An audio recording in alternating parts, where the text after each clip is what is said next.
Donald Trump के दावे हवाई साबित हुए या ईरान ने पासा पलट दिया। जहां एक तरफ व्हाइट हाउस ईरान की सैन्य ताकत के पूरी तरह से तबाह होने का जश्न मना रहा था, तो वहीं अब आई अमेरिकी खुफिया रिपोर्ट ने सनसनी फैला दी। खबर है कि स्ट्रेट ऑफ हॉर्मुज में ईरान की 30 मिसाइल साइट्स आज भी पूरी तरह से एक्टिव हैं। अमेरिका और इजरायल के सैकड़ों हमलों के बावजूद ईरान की अदृश्य किले ने न सिर्फ यहां पर सवाल खड़े किए, अदृश्य किला न सिर्फ सुरक्षित है अभी भी, बल्कि किसी भी वक्त तबाही मचाने के लिए तैयार है।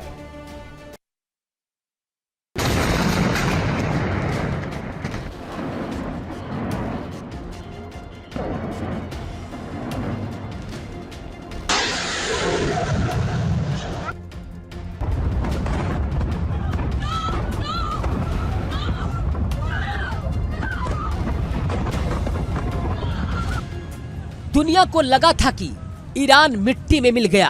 व्हाइट हाउस के जश्न और डोनाल्ड ट्रंप की हुंकार ने ऐसा माहौल बना दिया था मानो तेहरान के पास अब एक कारतूस भी नहीं बचा। ट्रंप चीख चीख कर कह रहे थे कि ईरान की सेना, नौसेना और वायुसेना को हमने कब्रिस्तान में बदल दिया है।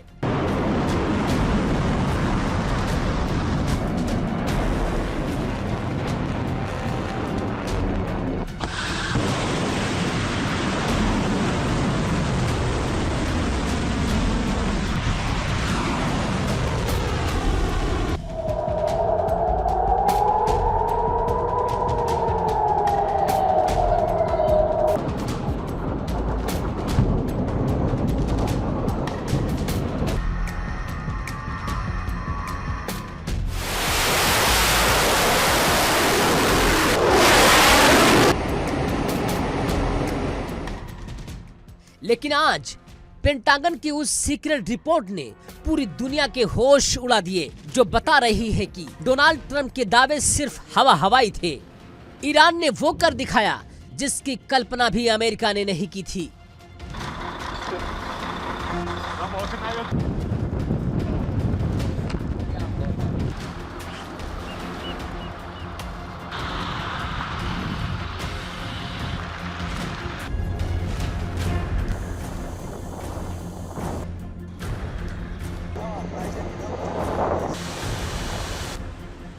हम आपको दिखाएंगे कैसे 1000 से ज्यादा मिसाइलें दागने के बाद भी ईरान का ब्रह्मास्त्र सलामत है। आज खुलेगी व्हाइट हाउस की दांव की पोल और सामने आएगी होर्मुज की हंटर की वो सच्चाई जिससे वाशिंगटन में सन्नाटा पसरा है।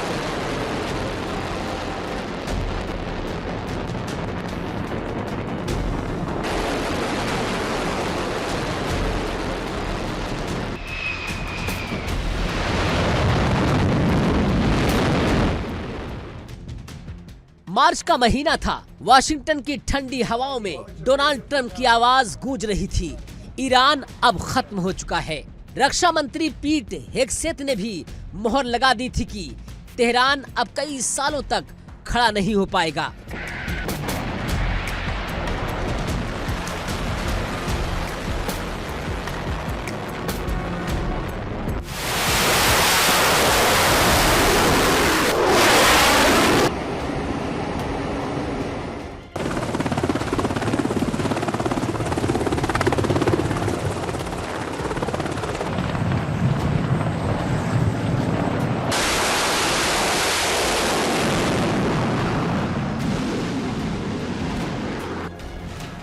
लेकिन झूठ की उम्र बहुत छोटी होती है। अमेरिकी इंटेलिजेंस की ताजा रिपोर्ट ने डोनाल्ड ट्रंप प्रशासन के मुंह पर तमाचा जड़ दिया है।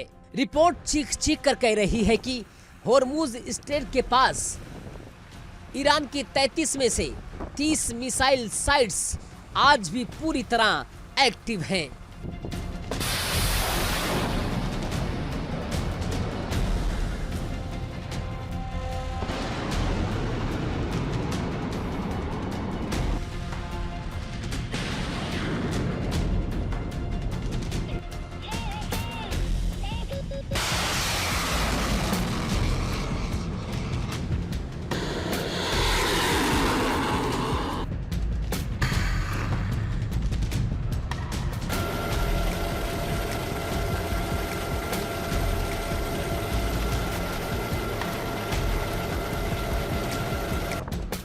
वही होर्मुज जहां से दुनिया का 20% तेल गुजरता है, वहां ईरान की मिसाइलें आज भी सर्च मोड में हैं। डोनाल्ड ट्रंप जिस तबाही की बात कर रहे थे वो तो बस ईरान का एक छलावा था। तेहरान ने अपनी ताकत को जमीन के नीचे ऐसे छुपाया कि दुनिया की सबसे बड़ी सेनाएं धरी की धरी रह गईं।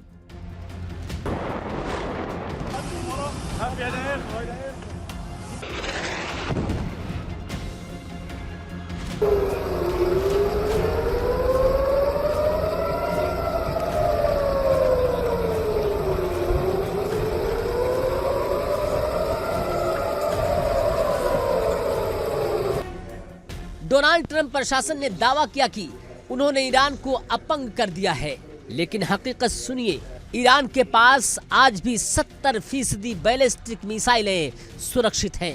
इतना ही नहीं, उनके 90% अंडरग्राउंड स्टोरेज को अमेरिका छू तक नहीं पाया।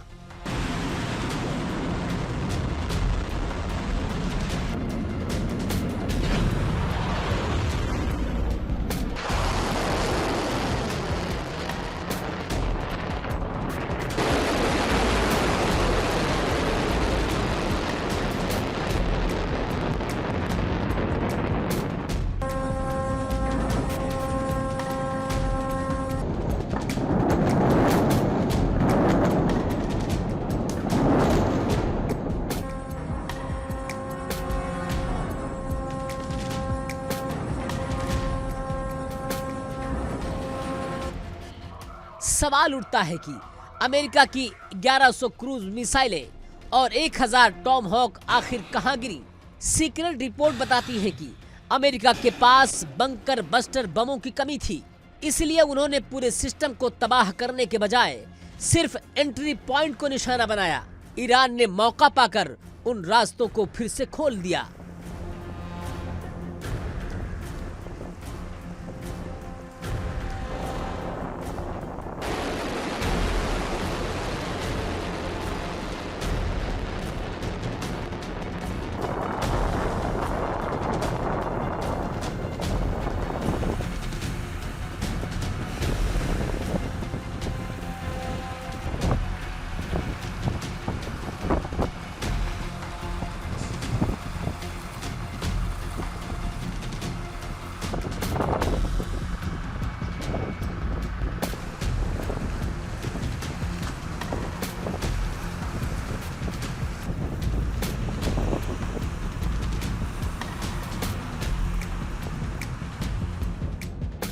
आज ईरान के पास 70% मोबाइल लॉन्चर्स तैयार खड़े हैं।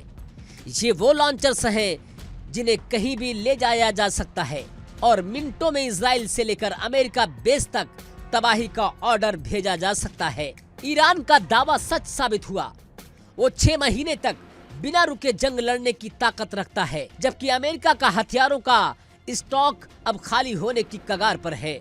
इस जंग ने सिर्फ ईरान को नहीं बल्कि अमेरिका को भी बेनकाब कर दिया। 1300 पैट्रियट इंटरसेप्टर दागने के बाद अब पेंटागन के हाथ पांव फूल रहे हैं।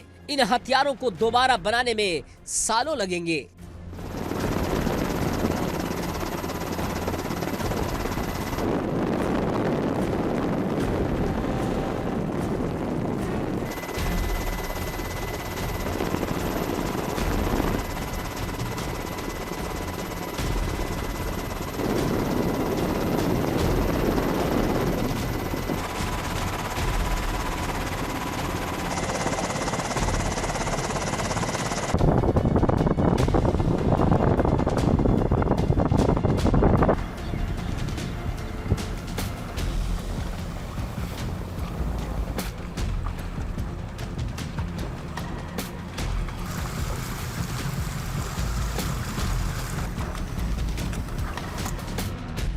यही वजह है कि यूरोप के देश थर थर कांप रहे हैं। उन्हें डर है कि अगर ईरान ने फिर से हमला किया तो ट्रंप उन्हें बचाने के लिए एक गोली तक नहीं भेज पाएंगे। यूक्रेन से लेकर नेटो देशों तक हड़कंप है। डोनाल्ड ट्रंप के हवाई दावों ने अमेरिका को उस मोड़ पर खड़ा कर दिया है जहां उसके पास अब ईरान के मिसाइल जखीरे का कोई ठोस जवाब नहीं। व्हाइट हाउस भले ही इस भरम में कहे, लेकिन सैटेलाइट तस्वीरें और इंटेलिजेंस की फाइलें कुछ और ही कहानी बयां कर रही हैं। आज का सबसे बड़ा सच ये है कि ईरान कमजोर नहीं हुआ, बल्कि उसने खुद को और भी घातक बना लिया है।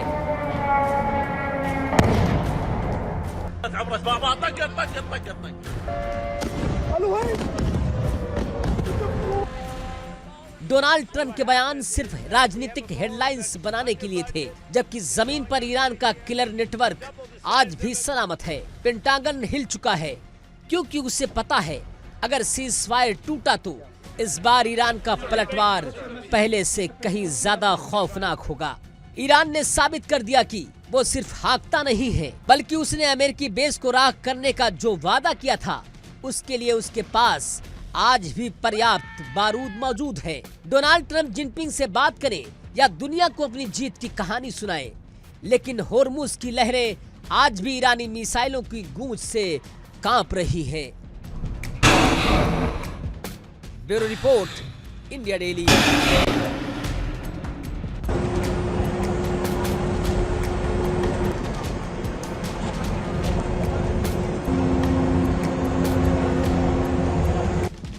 मिसाइलों का जखीरा, ड्रोन्स की फौज और समंदर में बिछा मौत का जाल। ईरान ने हुंकार भरते हुए दुनिया को यह बता दिया कि उसे कमजोर समझना अमेरिका की सबसे बड़ी भूल होगी। ट्रंप प्रशासन भले ही जीत के दावे करे, लेकिन हकीकत यह है कि ईरान के गुप्त ठिकानों से कभी भी तबाही का ऑर्डर निकल सकता है। समंदर के रास्ते से लेकर आसमान तक तेहरान ने वो चक्रव्यूह तैयार किया जिसे भेदना वॉशिंगटन के लिए नामुमकिन सा नजर आता है।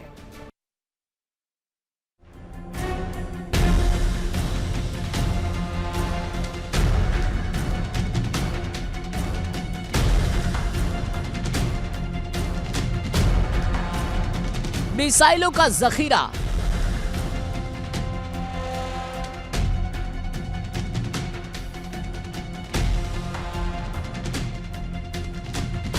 ड्रोन्स की फौज,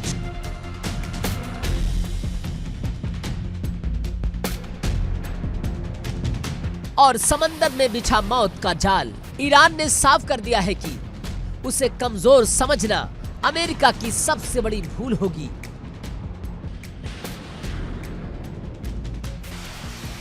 CIA ने रिपोर्ट दी थी कि ईरान के पास अब न सिर्फ मिसाइलें बची है, न लॉन्चर।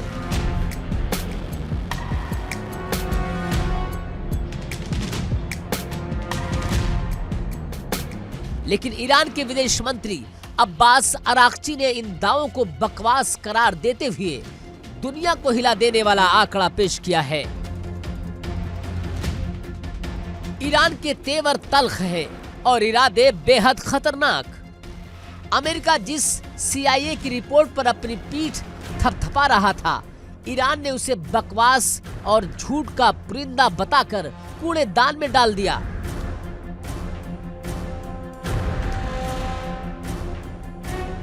अब्बास अराक्ची ने कहा कि हकीकत यह है कि हमारे मिसाइल भंडार 28 फरवरी से कहीं ज्यादा भरे हुए हैं।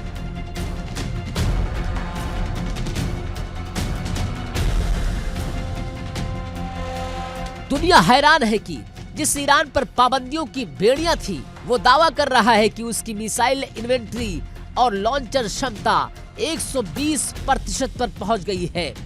ये सिर्फ बयान नहीं, बल्कि अमेरिका के राष्ट्रपति डोनाल्ड ट्रंप के लिए सीधी चेतावनी है कि ईरान दबाव के आगे झुकने वाला नहीं है। जंग की चिंगारी अब होर्मुज में सुलग रही है। ईरान का आरोप है कि अमेरिका ने जास्क बंदरगाह के पास उसके 2 तेल टैंकरों पर हमला किया। ये वो इलाका है जहां से दुनिया 1/3 तेल गुजरता है। ईरान ने इसे पिछले महीने हुए संघर्ष विराम यानी सीज़फायर का खुला उल्लंघन करार दिया है। ईरान की नई रणनीति साफ है, अगर उसके तेल टैंकरों पर आंच आई तो वो दुनिया की नब्ज यानी कि होर्मुज के रास्ते को बंद कर देगा। अमेरिका इसी जाल में फंसता नजर आ रहा है। ईरान ने सिर्फ मिसाइलें नहीं भरी हैं, बल्कि वो ड्रोन की उस खेप पर काम कर रहा है जो झुंड में हमला करके किसी भी एयर डिफेंस को तबाह कर सकते हैं। विशेषज्ञ मान रहे हैं कि ईरान ने रूस और चीन की मदद से अपनी तकनीक को और घातक बना लिया।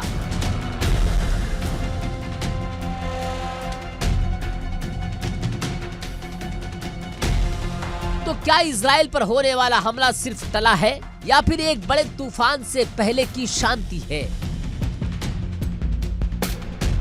अराक्ची का 1000% तैयार रहने का दावा बताता है कि ईरान अब आर पार के मूड में है। अगर जंग छिड़ी तो ये सिर्फ मिडल ईस्ट तक सीमित नहीं रहेगी।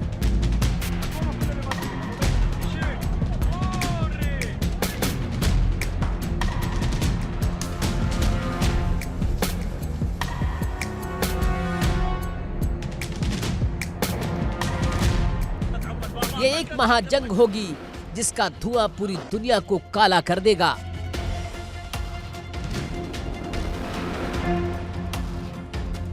तो सवाल ये है कि क्या अमेरिका एक बार फिर सैन्य दुस्साहस की राह पर है? अराक्ची का कहना है कि जब भी कूटनीति का रास्ता खुलता है, अमेरिका बिगाड़ पैदा करता है। लेकिन इस बार ईरान की तैयारी बिल्कुल अलग है।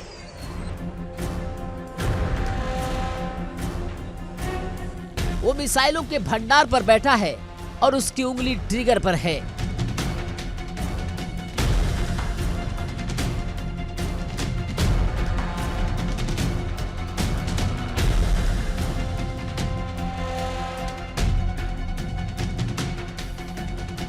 अगर होर्मुज की खाड़ी में एक भी और गलती हुई तो बारूद का ये ढेर पूरी दुनिया की अर्थव्यवस्था और शांति को स्वाहा कर सकता है। यानी खतरा टला नहीं है बल्कि कई गुना बढ़ गया है।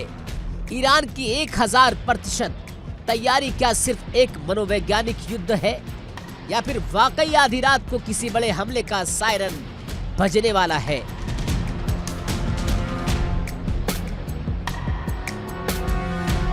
क्या अमेरिका और ईरान के बीच ये छद्म युद्ध एक सीधी जंग में बदला तो इसकी आग से पूरी मिडिल ईस्ट ही नहीं पूरी दुनिया झुलस जाएगी। क्या होर्मुज की खाड़ी में अमेरिकी बेड़े को उलझाना सिर्फ एक डायवर्जन है? क्या ईरान दुनिया की आंखों में धूल झोंक कर उस दहलीज को पार करने वाला है जिसे पॉइंट ऑफ नो रिटर्न कहा जाता है? चर्चा गर्म है कि क्या ईरान परमाणु परीक्षण की तैयारी कर चुका है? जब दुनिया का ध्यान खाड़ी में मिसाइलों पर है, तब क्या ईरान के पहाड़ों के नीचे कुछ बड़ा विस्फोट होने वाला है?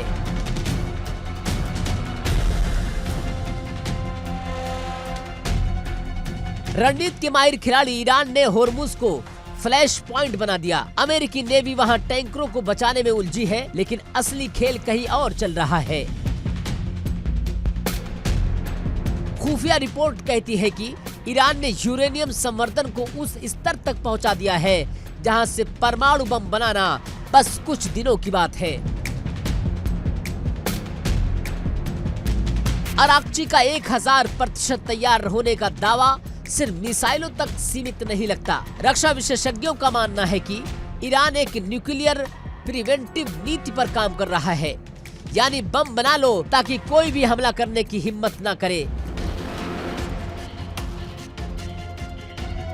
अगर ऐसा हुआ तो मिडल ईस्ट का पूरा नक्शा और पावर बैलेंस हमेशा के लिए बदल जाएगा।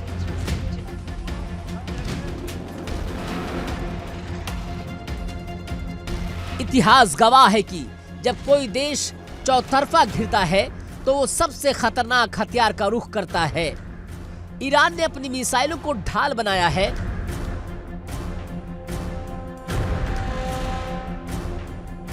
और होर्मुज को जाल। क्या इस जाल के पीछे परमाणु धमाके की गूंज छिपी है? अगर ईरान ने टेस्ट किया तो अमेरिका और इजराइल की प्रतिक्रिया क्या होगी, ये कल्पना से परे है। Bureau report, India daily. और आइए बात कर लेते हैं अगली बड़ी खबर की। समय की बड़ी वॉर ब्रेकिंग ईरान युद्ध का नाम बदल सकता है। ईरान जंग का नाम बदल सकता है। अमेरिका युद्ध का नाम ऑपरेशन स्लेज हैमर रखने का विचार किया जा रहा है। जी हां, युद्ध विराम टूटने पर यह नाम बदला जा सकता है। वार्ता अगर विफल हुई तो यूएस फिर से हमले शुरू कर सकता है। ये भी बड़े दावे किए जा रहे हैं। पहले जिस तरह से मिडनाइट हैमर, उसी तरह से स्लेज हैमर के भी नाम की बड़ी जोरों शोरों से चर्चा चल रही है। क्या शांति प्रस्ताव में बात बनेगी? बड़ा सवाल है। चलिए बढ़ेंगे आगे। मिडिल ईस्ट में शांति की उम्मीदों पर एक बार फिर से पानी फिर चुका है। हिजबुल्लाह ने इजरायल को दो टूक लहजे में चेतावनी दे दी। हथियार डालने का सवाल ही पैदा नहीं होता। हिजबुल्लाह ने साफ कर दिया कि वो इजरायल के सामने कभी झुकने वाला नहीं। हर मोर्चे पर तगड़ा जवाब जरूर दिया जाएगा। इसका सीधा मतलब है कि इजरायल और हिजबुल्लाह के बीच में असली जंग तो अब शुरू होना बाकी है। रॉकेट की बारिश सरहद पर बढ़ती हलचल बता रही है। आने वाले दिन और भी ज्यादा खौफनाक होने वाले हैं। क्या लेबनान के रास्ते अब महाविनाश का नया अध्याय शुरू होगा? बड़ा सवाल है।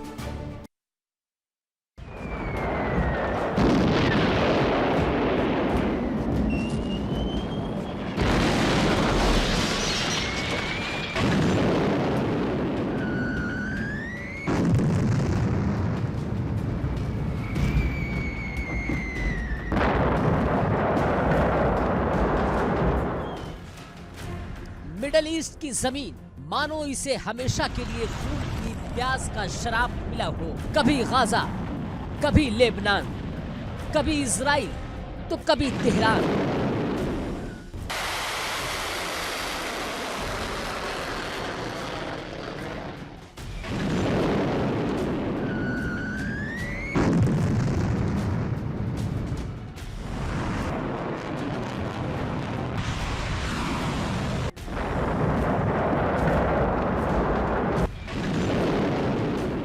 सरहदें बदल जाती है, चेहरों पर झुर्रियां बढ़ जाती है, लेकिन यहाँ की हवाओं में बारूद की महक और मुकद्दर में लिखा खून खराबा नहीं बदलता।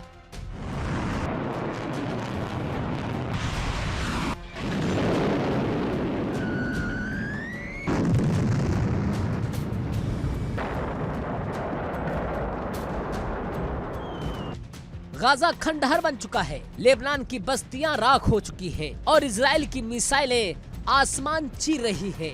सीज फायर की बातें सिर्फ कागजों और होटलों के कमरों तक सिमट कर रह गई है, क्योंकि जमीन पर आज भी मासूमों का लहू बह रहा है। आखिर इस तबाही का अंत कहां है? इस रिपोर्ट में हम दिखाएंगे मिडिल ईस्ट के उस अंतहीन युद्ध की दास्तान, जहां मौत एक हकीकत है और शांति सिर्फ एक ख्वाब।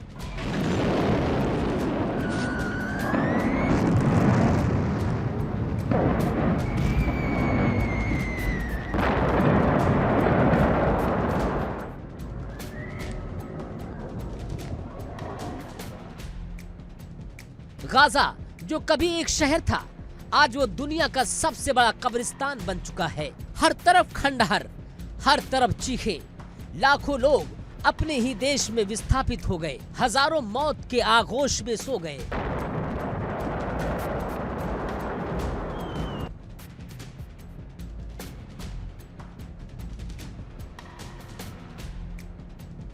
इजराइल ने दावा किया था कि वो हमास का वजूद मिटा देगा, लेकिन महीनों की बमबारी के बाद भी ना जंग रुकी, ना हमास खत्म हुआ। खंडहरों के बीच से आज भी रॉकेट निकलते हैं, जो बताते हैं कि नफरत की जड़ें कितनी गहरी हैं।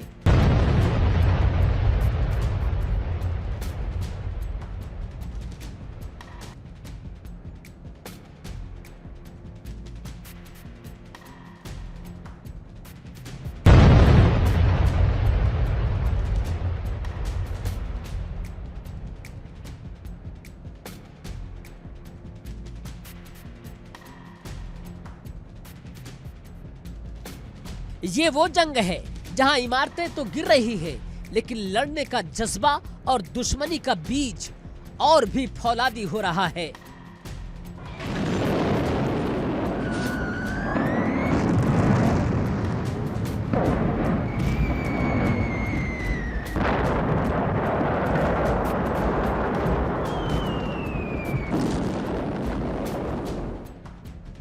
गाजा की आग बुझी नहीं थी, लेबनान दहक उठा। 2024 की वो भयंकर जंग और अब पिछले 3 महीनों से जारी ये कोहराम। मिसाइलें बोल रही है, ड्रोन गरज रहे हैं और तोपों की तपिश ने सर्द रातों को भी खौफनाक बना दिया।